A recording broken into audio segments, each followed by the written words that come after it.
Welcome to the Metadime Digital Channel. This is the Coffee Break Show. I'm Vickie Helm, and good morning. We are the network that brings you live shows all day long.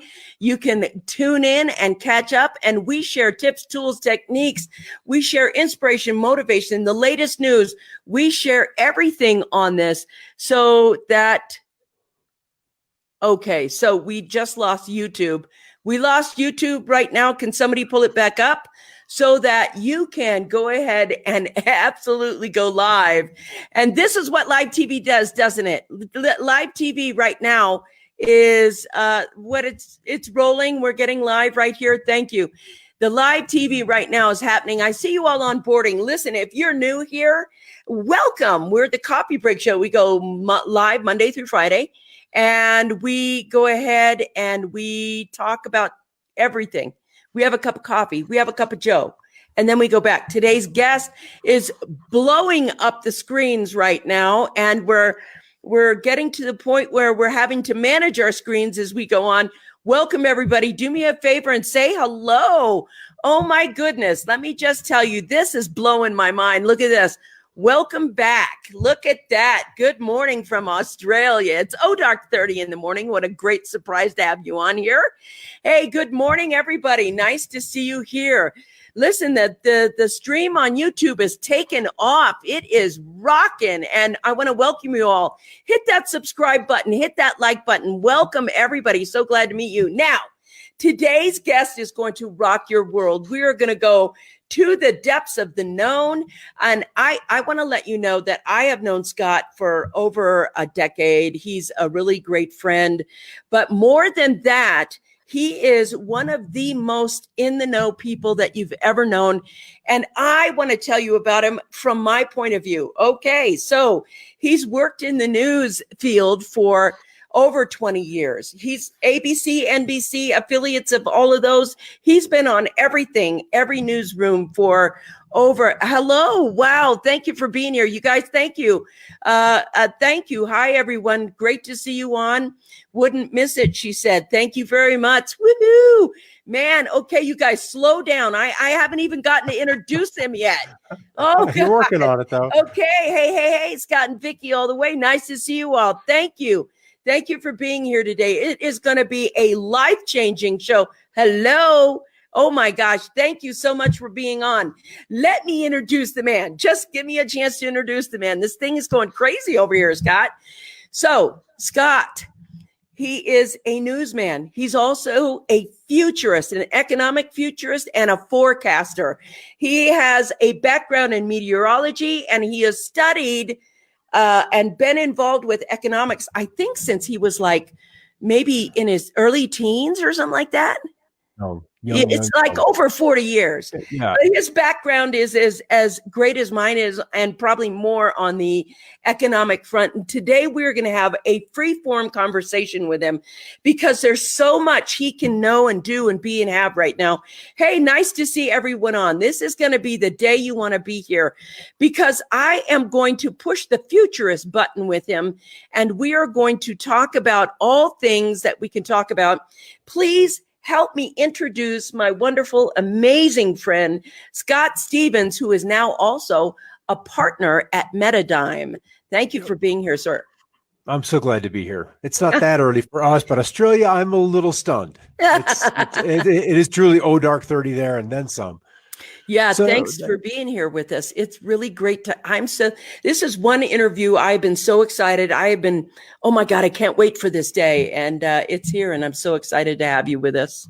So it's kind of fortuitous that we have ended up where we've ended up in Colorado. And we're kind of in an unusual community in so many regards that people don't just show up here accidentally. It may seem like an accident, but there's always some kind of a little bit of guidance, a little bit of nudges as we go through on life to bring us to where we need to be, in any given moment. So I'm glad to know you, Vickie, and we've been here 10 years, and you guys have been here longer, and we've known each other as long as that.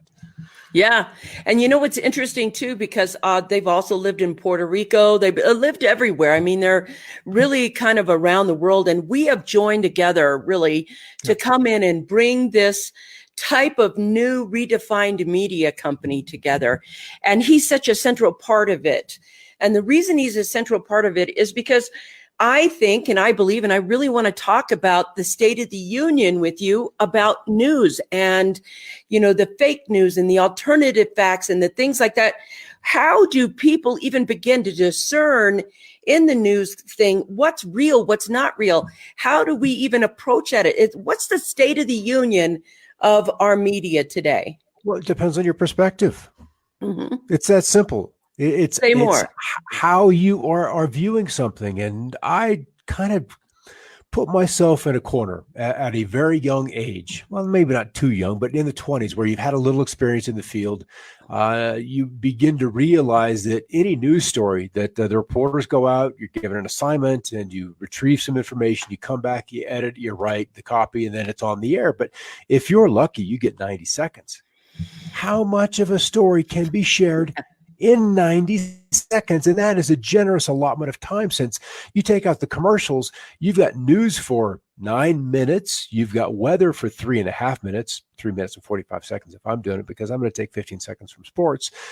It's just, I'm first. And then we carve off that last little feel good story at the end. So sports gets all of their time. And so you're really given a very limited menu of news. And in 90 seconds, there's always going to be some kind of bias. And it's likely biased towards the source that provided you with that clue, with that news tip that you need to go cover this story. And then there isn't time to interview both sides and get into much depth. And so as I kind of went through a bit of a spiritual awakening, when I was turning about 30, I realized that it was going to be volume of information, that you couldn't judge any bit of information, that every bit had a color, a brightness, and then a magnitude or a size that it would eventually fit in this puzzle that I believed I was trying to assemble.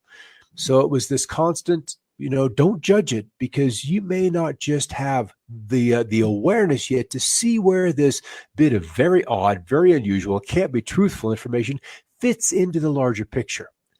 And so you don't judge it, you don't throw it away. And that is what I find almost reprehensible to where the news is today. That we are throwing things out simply because of its source, that they do this kind of news. And so I don't have to consider it as being even remotely truthful, as remotely relevant to what's happening in my life or the world or my little sphere. Yeah. So when we have the social media venue now, which should have united us, but has further divided us, we can block, we can mute, we can make our echo chamber very, very echoey. So I'm just going to throw out, I read a comment a couple of months ago about the Boris Johnson election in the United Kingdom. And there was a gal that literally could not believe that he won. But when you trim out your social media circle, so it's so small that you can't believe what's really happening out there when it happens. And so we have to keep our perspective as wide as possible, as open as possible. One of the big things in the art of warfare is to keep your enemies closer. And if you don't know what your enemies are doing, if you don't know what that other side potentially is even discussing, and we always telegraph our actions first. Yes. We do it in thought, and then we'll tell our closest comrades. We'll tell our friends. And then eventually you do it. You follow through. You buy that car. You do this. You paint the house. Whatever action, it's always considered up here first. First is an idea. You'll process it through the thoughts. You'll go through the whole, yes, I should. No, I shouldn't. I don't like that color. I like this color. You go through all of that mental jargon, but rarely is it done in silence. You're always going to telegraph that. So in some ways, we're always psychic, and we're always going to share our moves with others before we actually move. And so you need to be aware of what both sides or all three sides or the whole circle of humanity is doing. And that's such a powerful point. Such a powerful point. I want to go over that so much because we can surround ourselves with people who think like us, walk like us, talk like us, believe like us, and then not be able to see anything else outside of that. That is such an interesting thing, but that is what's happening. I always make sure that my feed is full of both sides of the conversation, because I believe that we start getting in groups of this conversation only. We're not listening to another conversation. And I think that gives our perspective, it weakens our perspective in the world, and it weakens the responsibility of growing discernment. We start losing discernment. We start believing ourselves. So what is it that you would say to, because I think when I look at the journalistic interview today, what it is tell us the state of the fake news piece too, because I think also in the mix of this is my side, this is your side, I believe they're throwing in a little propaganda in there as well. Oh, yeah. And I'm wondering, what are your thoughts on that? Well, there's a couple of ways to look at this, and I want to rewind to our previous conversation just a moment. That if you're surprised by anything happening, you're not paying attention. You're not paying attention. They're literally, there's so much information out there that you have not been paying attention. And if you're a liberal, you should subscribe heavily to conservative news outlets, and vice versa. That's just opposition research. That's just how you do it. And then there's a movie. I think we talked about it a couple of days ago. I don't remember if it was brought up on the air or just in personal conversation, but The Minority Report. Tom Cruise. You know, that is your most valuable piece of information, is the Minority Report. What has had another group of persons, they're so interested in this. They see this potential over on this side. They see this outlying event, and it needs to be integrated into your plans, into your game plans, into your contingencies. If you ignore the Minority Report, you'll be surprised. And that's not where we want to go. So in fake news, I think there's always been fake news. There's always been yellow journalism. There's always been personalities responsible for news. There has been a funding entity, a corporation, a wealthy person who has then operated these news organizations. And it all kind of goes through this hierarchy before a story is formulated, especially if it's investigative. Because then it's on the docket for days, if not weeks. If it's a serious investigation, if it's a serious project, it's had a lot of hands touch it. And so many good stories where the truth is told to the journalist, but ends up on the cutting room floor, ends up in editing and completely distorted. So it would be difficult. I mean, we saw that happen with, I think it was Meet the Press and Chuck Todd just this past weekend, where NBC had to apologize because they edited something with an agenda in mind. And when you got to apologize the next day, you've got problems. And that really shouldn't happen. You've got probably journalistic students who would not be so biased. But bless their hearts. And I don't know that you can fix this until you take commercials out of news. Until you interesting. Do that. That's interesting that you said that. That's very insightful. These conglomerates, NBC Universal, ABC Disney, CBS, they've all got, or Viacom is with CBS. So you've got these monstrosities that have small news departments, and they make enough money. There's enough profit that goes back to their shareholders that they don't have to run news commercials, especially all the pharmaceuticals. That's almost all you're watching when you see that 21 minutes of news. There's 9 minutes of pharmaceuticals. You need this to feel better. And so we're programming them with, you're already deficient because you need this product so you can be a whole person. You got to take the commercials out of it. You just do. And then it frees up the news department, to produce more content, to do more long form content, and potentially to not PO some investors or some commercial people. There's a bunch of people agreeing with you. I'm like, they are on fire today, Scott. It is over on the side. It's moving so fast. I can't really get to everybody's statements or questions. Stephen says our biased behavior blocks us from listening to others. So true, my friend. It's difficult to separate our programming from fact or opinion. Yes, it is right now. I listen to Fox and CNN, and I find the news is too far right or too far left. And I try to listen, but yet I find myself being biased. This is an interesting thing. I really want to go here, Scott. This is what about citizen journalism? Does that really fit into the mold here? And how is that shaping how do you feel about citizen journalism right now? I think it's important. I don't think there is any journalism that's doing more work, more honest work than citizen journalism right now. And we can see that by the list of entities that have been censored, that have been deplatformed by Facebook, by YouTube, by Twitter. And there is a place to lead any nation from that middle road. Because as human beings, we have more in common than we have out of common, if you will. And there's a place where you can bring both sides together and find that middle road where, whether it's healthcare, whether it's education, whether it's protection of environment, whether it's simple civil liberties that have been guaranteed us by our birth. I don't care where you've been born. We have liberties granted us by birth. Yes. And protection from corporate overreach and from regulatory capture of government by corporations.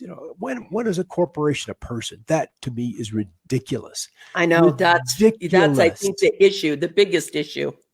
And I know that the Democrats and Republicans, or the liberal and the Tories, they all have more in common than they're willing to admit. Because if we could agree to that common ground, we could have strong, honorable leadership, and that both sides will let go of their hatred to each other, their anxiety about someone from the other side of the aisle, coming into leadership. And if you could bring that together, we can do so much for humanity, because we are truly at a crisis point with so many issues, whether it's health, whether it's electromagnetic radiation from 5G. I'm a little concerned about that. There's not been any tests, and that's something that needs to be evaluated before it's rolled out whole scale, even though that push has already begun. And another one is climate. There are changes happening that we're not looking at. And we need in this issue to be looking at the Minority Report. Why is there such a resistance to, okay, let's go back.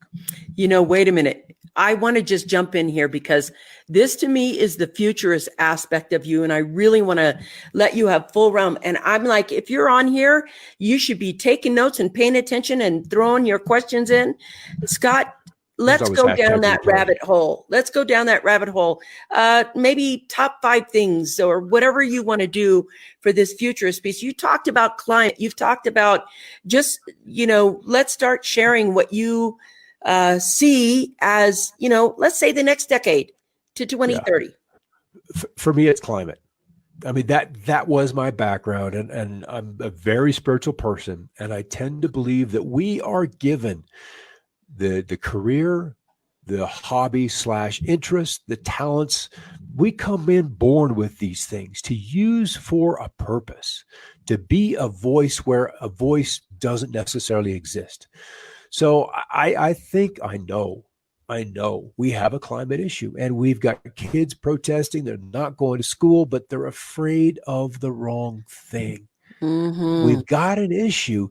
But as with so many government-sponsored problems, the issue is the other direction, not in the way we're looking. And if we're looking ahead, we're looking at CO2. If we look behind us, you might find the sun shining a little less brightly. The sun with an electromagnetic and sunspots and energy coming off the sun, so the whole thing is shrinking a little bit.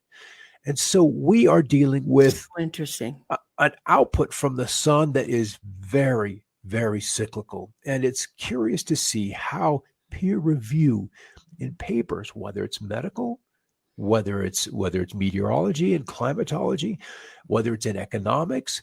We're completely using peer review to ignore the minority report.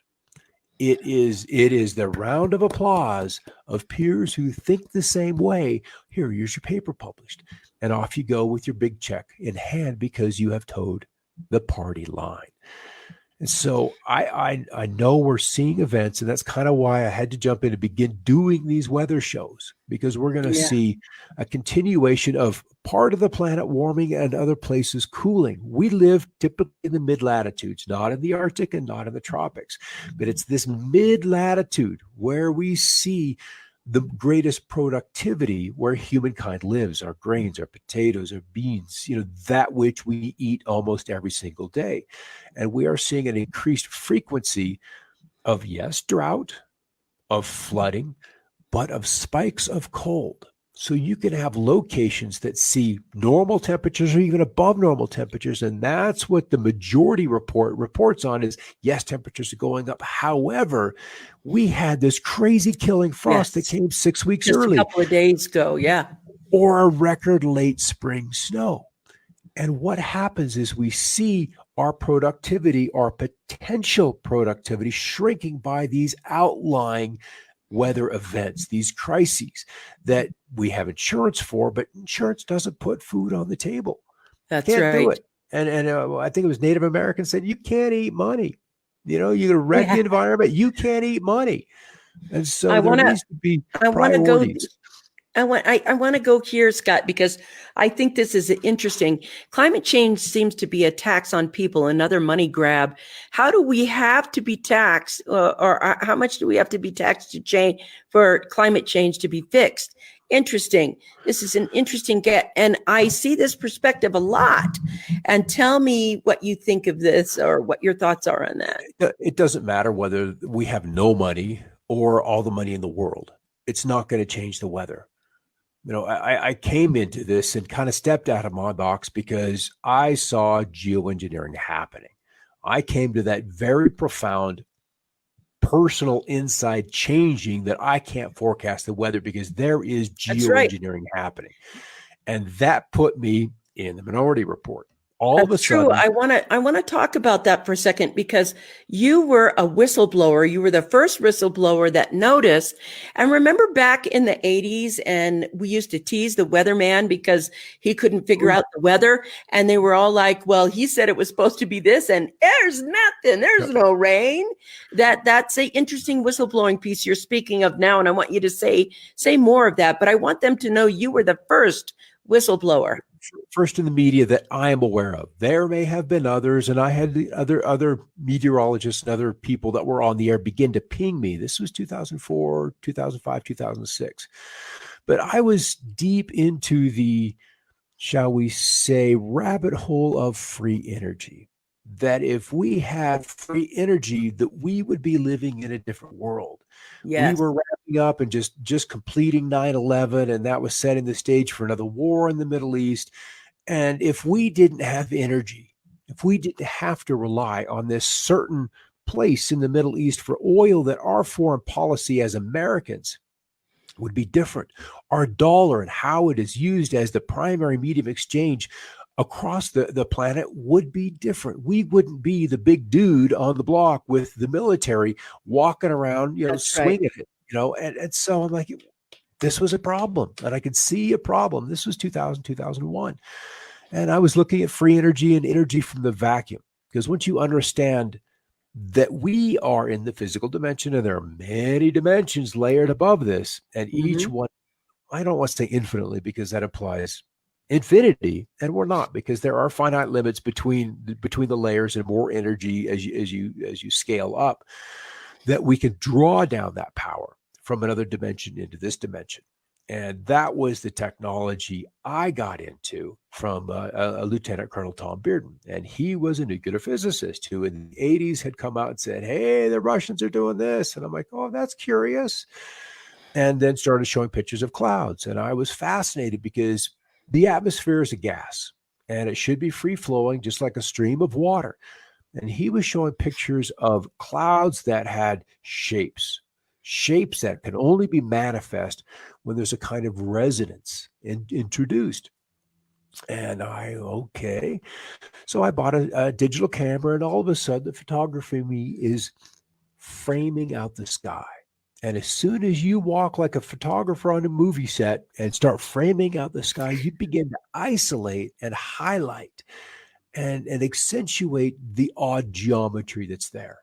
And by 2004, maybe 2.5 years into this, I was utterly convinced that something was going on. And I saw a satellite picture one Sunday evening, and my stomach sank because I realized how complete the weather had been captured and then used against us. These random acts of God were really, as Defense Secretary William Cohen said in the Clinton administration, eco-terrorism. Yes. So if you can have insurance pay for these things and have them called acts of God, you can get away with this for a lot longer than if you had, if the public had true awareness that we could have yet turned this planet into a Garden of Eden versus a terrorist playground. And that is the key right there. And I want to say something. Scott, he was a featured expert in the award-winning documentary, Why in the World They Spraying. This guy has put his journalistic chops really out there for the world to be seen. So I want to say right now, if you're a family and you're living through this pandemic, let's say, what are 5 things you want to focus on as a family for the next decade?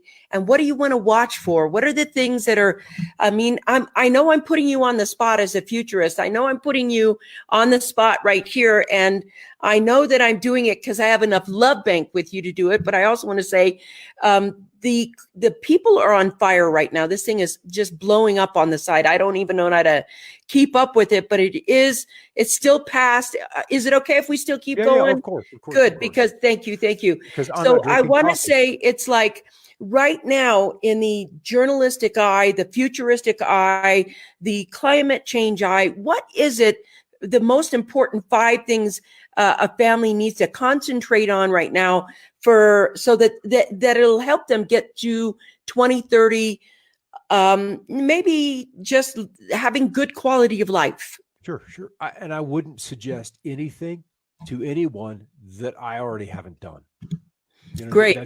That's just the way it is. So I tend to take action first, but also, as we talked about early up, we're a little psychic, and we start telegraphing the things we're going to do ahead of time. This COVID, whether this breakdown in economy was going to be because of you and I had previous discussions, was going to be economic. Yeah, it was going to be debt.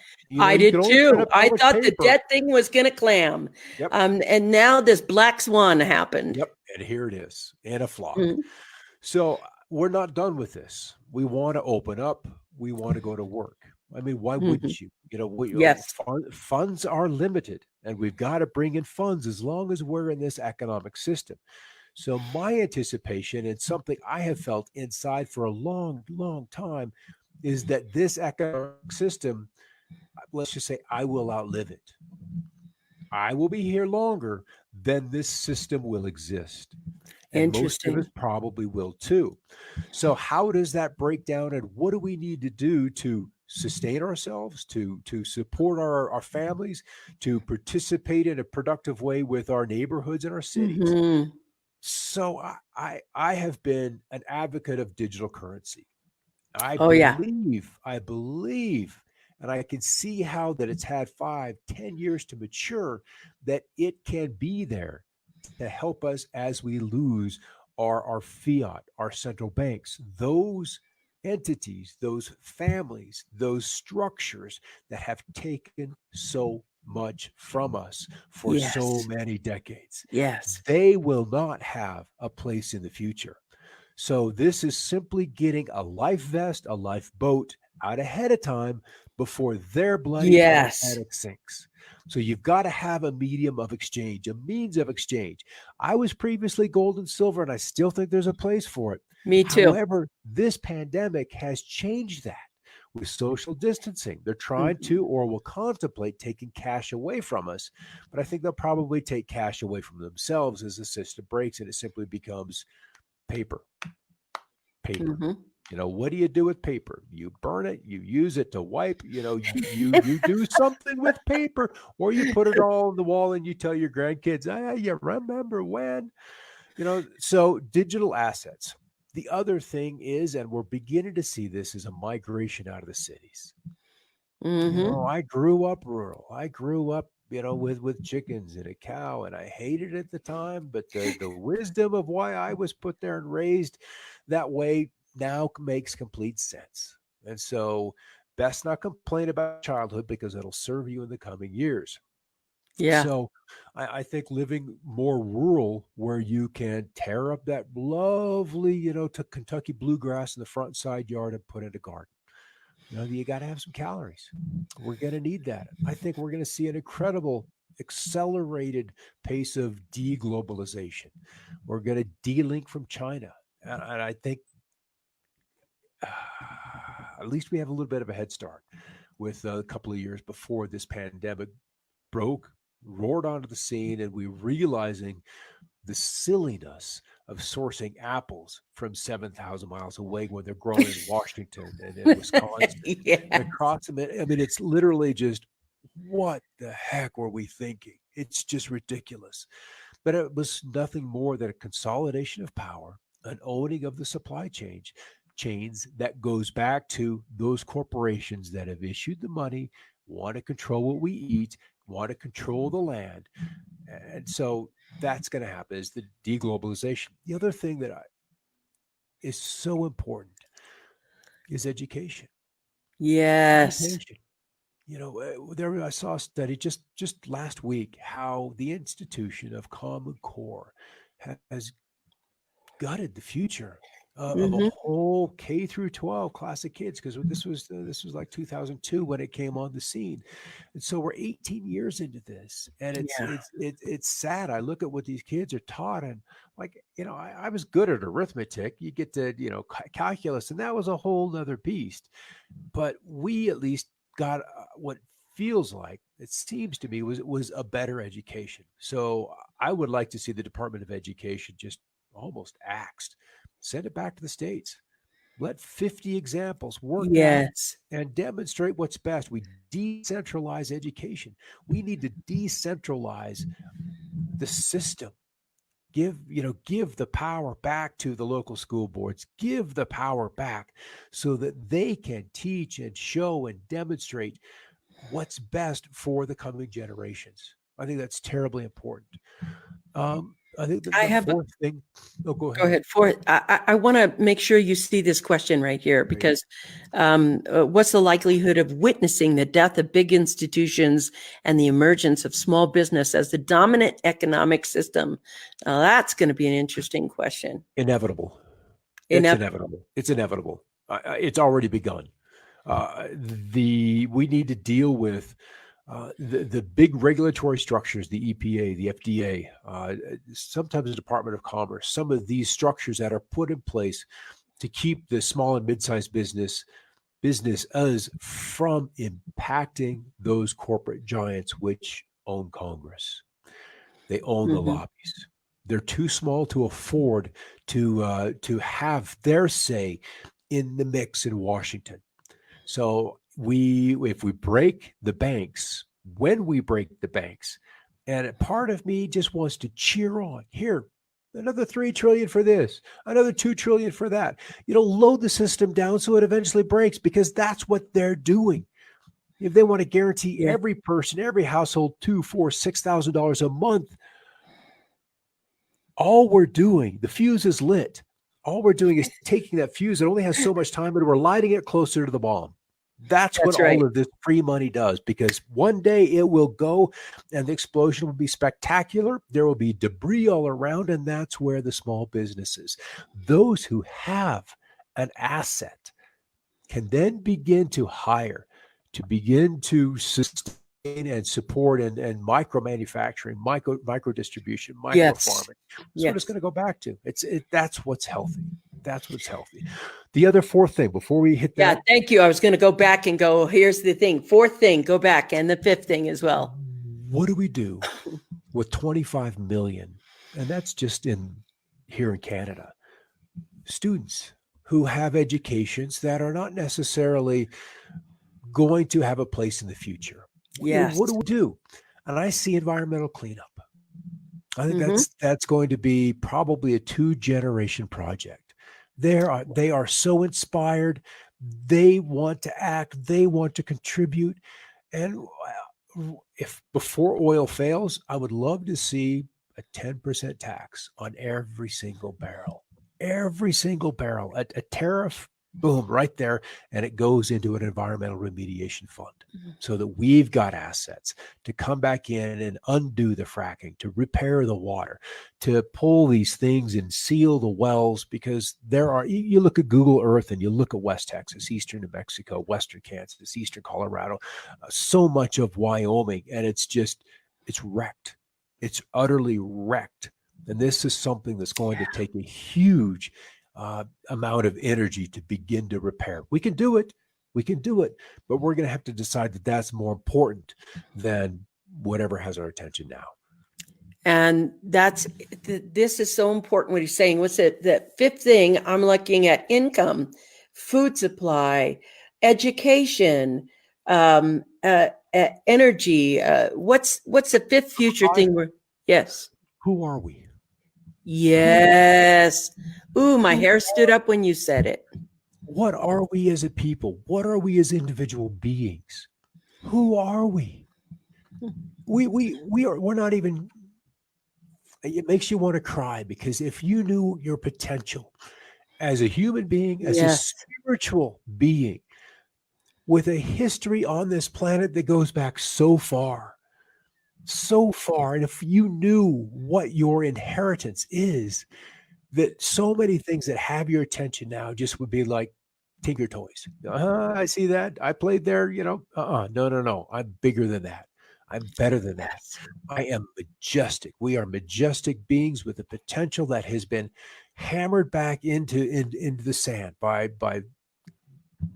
pollution, by bad food, by propaganda, and by outright lies.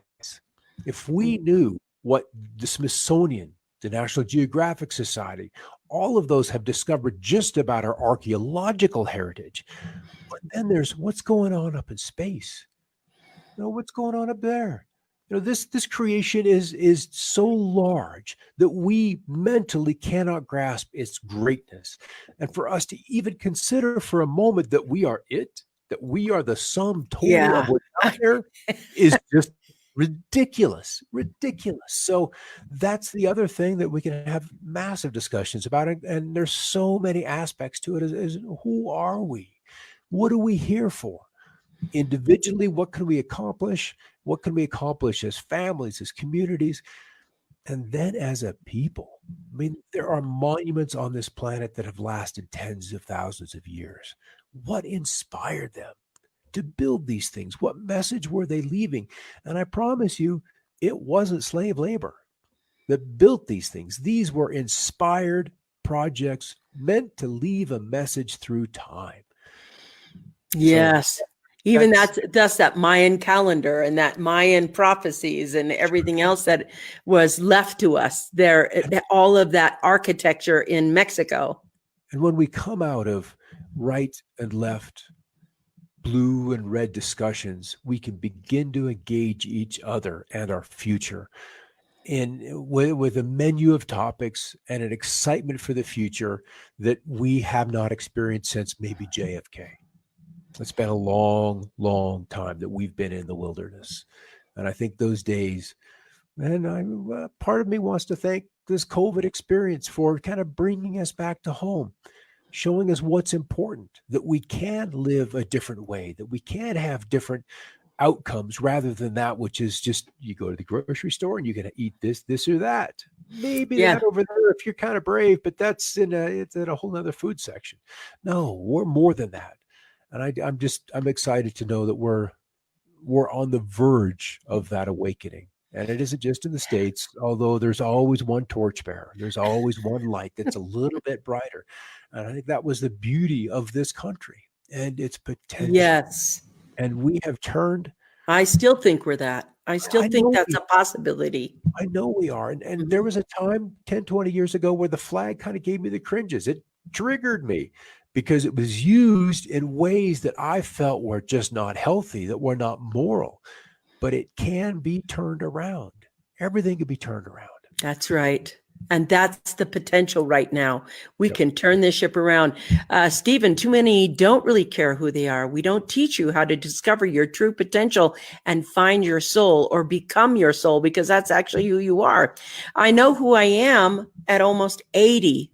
I think that, thank you for this. You guys have been just piling on so much here. I can't get to it all. I'm trying to. The new I is we, doing is together. Love that. The new I is we, doing it together. Yes. So Stephen's going to go green. The only way to save our planet. Yes, we have a regeneration economy happening, a regeneration economy that is there to help build this new world. And you're right, it is done by the younger societies and the younger things. And so, They have the energy. yeah, They have the energy. They've got the strength. You know, they've yes, got a future ahead of them. They'll leave it to their kids that are just being born or will be born shortly. You know, yeah, it I don't want to say it bothers me, but it concerns me that we allow people that are so close to the end of their lives to dictate direction of a society that is so much younger. We default to yes, a Warren Buffett who's 90, to a George Soros who is 90, to these people who have accumulated so much wealth by questionable ways to dictate policy to parties. No. We need to take that power back. yes. I agree with that. That is going to go back to communities and individuals here. So, Scott, um, I'm this, it's going like fire right now. I'm just letting it fly by and kind of go up. Yeah, it's doing really well. Believe the young care when I see clean highways. Well, do you remember the 70s when Yes. we had those PSAs with Yeah. the With the Indian guy? Indian, with the, Yeah, with the there. teardrop. Yes. Yeah. And I think that made a difference. That had an impact. And I've not done a lot of traveling in my life, but you get so accustomed to clean highways, to clean roads, to clean yards, that when you go someplace where there is Yes. disregard for that, it really, do these people not care? And the answer has to be, yeah, they really don't. There is an absence of responsibility. George Soros and Warren Buffett. I heard somebody call them angry old white men. I love this from Jane Goodhart. This virus is giving us an opportunity to change our direction for the better for all. Yes, it is. It is. It's a hidden blessing, really, in my case. Scott, I want to turn the conversation. Look at this, everybody. Yep, Jane agreed. Tell me about your current project that you're going on with Metadyne. Tell me about what you're hoping to bring. You're going to bring a show to the Metadyne channel, and I want to really spend some time with you talking about what you're going to be doing and how fun it's going to be, and say more about that. Well, I think there's a song, Natasha Bedingfield, that she said, what is it? The rest is unwritten. Yes. Something along those lines, unwritten. And that's where we are. The future is unwritten. And these are things that I would like to talk about. And as we change our perspective and how we see the future, we can see beyond the minutia of the moment, the problems of today, and how, if we focus beyond that, the things that around us that seem to be insurmountable become very clear, and how to resolve them. And if we can create a future, if we can create let's just say an ideal, then how we approach getting to that ideal and implementing that ideal, then today's problems become very, very easy to come to agreement in terms in how to resolve and simply close. So they're not a problem. We can deal with healthcare. We don't solve healthcare problems with treatments. We solve it with cures. Yeah. Straight up. We don't deal with unhealthy food and processed food with a larger, how do I snap budget? No, that Yeah. just keeps people going through the line and eating the same stuff. So if we look beyond our immediate problems and begin to focus on how we want to deal with this for what would be grandkids or great grandkids, then today's problems just melt away. It's so simple. It really is so simple. If you can look at things from a 360-degree view rather than from on one side of this perpetual aisle. And as long as we have government that glorifies one side versus another, we will forever stay on one side or the other. And you can't be president, you can't be this, or you can't be that unless you choose a side. I know, that's Soon terrible. as you choose a side, you've almost entered a form of slavery. Mm-hmm. And then you're a slave to defending that side regardless of what it does. I remember when in the George W. Bush era that there was one side that was very anti-war, and all of a sudden they're pro-war. And this is just in my short adulthood that we can be so swayed by hours and hours and hours of TV news that we abandon our beliefs, we abandon our morals so we can identify with one aisle or one other side of the aisle.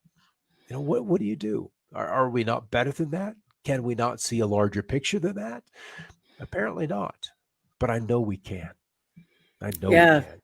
I love this. There's a question for you. I'm going to come back to it, but I love this. False paradigms keep us fighting, not solving. So in your show, tell me what you're going to bring in your show. Are you going to bring these perspectives into your show and talk about other possibilities other than what is happening in the mainstream news? Yeah, if we talk about the mainstream news, then we don't get out of the mainstream news. That's right. We got to talk about ideas. We've got to talk about solutions. We've got to talk about how together we can solve these things. I don't know, people don't want to continue this angst, this yelling, this screaming, this protesting, this. No, we want to be done with that. It's exhausting because what it does is it rapes our productivity. It rapes our potential. We're not able to realize what we can be because we're so drawn to the evening talk show upon which we'll pit one side versus the other. And we don't even pit one side versus the other. We just glorify and with spotlights look at one side and say, hey, see? And there's nobody over there to respond. There's nobody over there with another perspective to get people thinking outside. It becomes so one-sided. And since it's not healthy, it's not balanced. There's no truth. There may be facts. There may be some information, but they're always presented with a questionable context.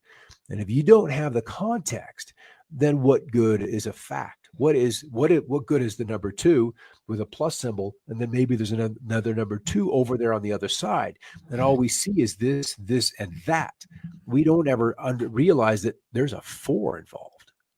So, it's so we need another perspective. And that's actually the name of his show is Smart Perspectives. I want to go here because, oh my God, we are so on fire. You guys, I'm just going to keep going. I'm going to get to as many questions. Please remember this question. I want to show a couple of things. False paradigms keeping us fighting, not solving problems. Thank you very much. Suzanne says, as the corrupt is removed, then healthcare will make a huge transition in the future. Many cures and therapies will then be released. This is very exciting time to be alive. We're able to witness transformation for the good like we have never seen before. I totally agree with that. What do you do to the federal budget if you could take healthcare down by 90% because we have cures? What happens to that budget? It shrinks. And government for me should not grow year after year. If government actually worked, it would put itself out of business because the problems are solved. That's right. That should be the goal, is to put government out of business because we have matured a civilization to deal with itself. A new law is only an admission that we have degenerated as a society. Straight up. Yes. You need a law. Say that means you're again. degenerating. Yeah. And we got to take this code. We have rooms full of US code. Every country has more code than they need. Yeah. Take it back. We started with just 2-3 sheets of paper, and that is enough guidance if you're honorable and integrity as your guiding lights in how you do your business. Thank you. Okay, so here, the truly wise discuss ideas, not positions and personalities. Agree with that. Thank you so much. This is extraordinary content, one of the most valuable coffee breaks. Thank you. I want to go back up to here because I think this is a valid question. And life is a projection of consciousness. How do we want, not fear, our future to be? Now, that's very much because I still believe what you focus on grows. And you can see what is growing because of what people are focusing on. When we focus and act with intention, we have two sides again. Life is a projection of consciousness. How do we want, not fear, our future to be? That's really kind of simple, because if we go back way to the beginning, there are probably some very basic rules as to how to engage your fellow man. And for me, do no harm. Mm-hmm. Do no harm. And if you Thank can you. come with that, then we don't have anything to fear. It's the same with our animals, who basically are unconditional in their love.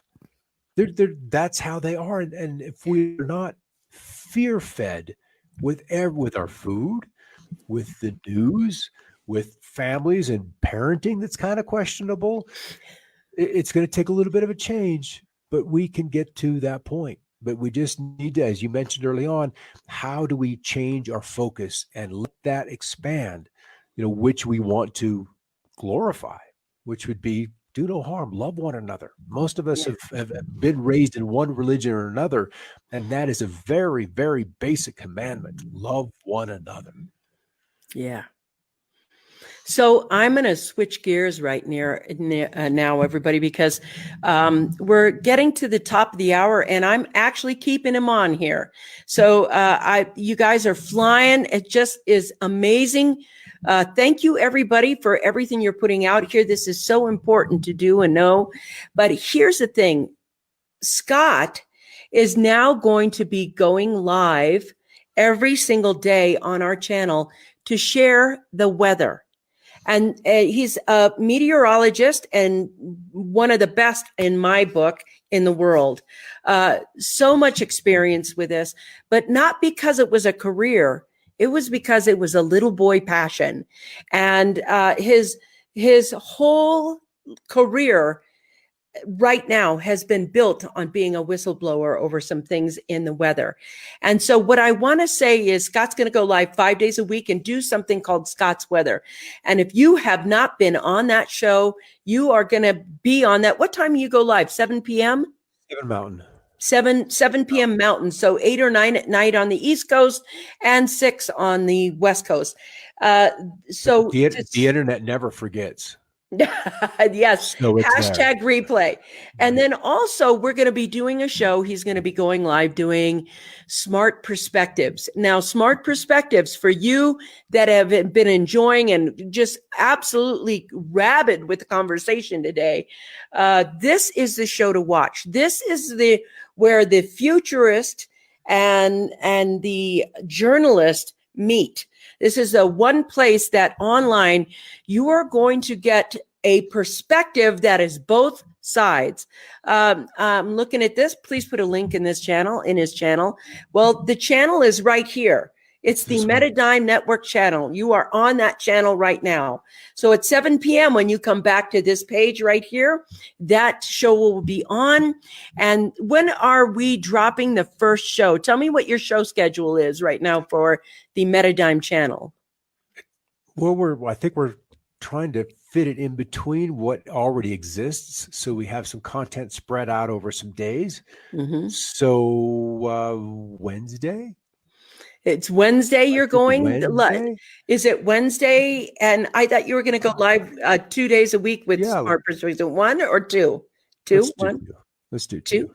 We're going to do two because I think right now more people are going to be interested in what they need to know to help them through the future. They're going to, more people are going to be on this going, yes, I want the ideas. I want to know what it is. And I want to be on the show. And here's what I want to say, Scott. The timing for you is so perfect so that we can here are success secrets for business, family, and life. The show will be live here. And that's where the show's going to be, on this channel right here that you're on. We're going to be bringing you more shows with more great people, with more great insights. We are creating new media. This is media redefined right now. And Scott, it's such a privilege to have you. I'm so fortunate and so lucky to have you with us, because we want to be able to bring these really great perspectives to people so that they understand a different view, the middle road or the understanding road, where there isn't any chaos or other propaganda and no ads. Yeah, we're not their slaves. That's right. We're not their slaves. No. You can be born in a corral, but that doesn't mean you have to live your life there. That's right. And so we're going to be bringing you Smart Perspective Show. It's going to be on the Metadime Channel Network. Thank you, everybody, for being with us today, Scott. My pleasure. My pleasure. It's no weepies. No weepies. I'm trying not to, but you know how I feel about that. I'm like, thank you for being here. Yeah. Thank you for joining us. You guys, tomorrow we are going to be on Thursday. We're going to have a great conversation. I will see you all tomorrow. Peace out. Mwah! Thank you, Scott. All right. Keep looking up. That's right. Keep looking up. Look for the weather show.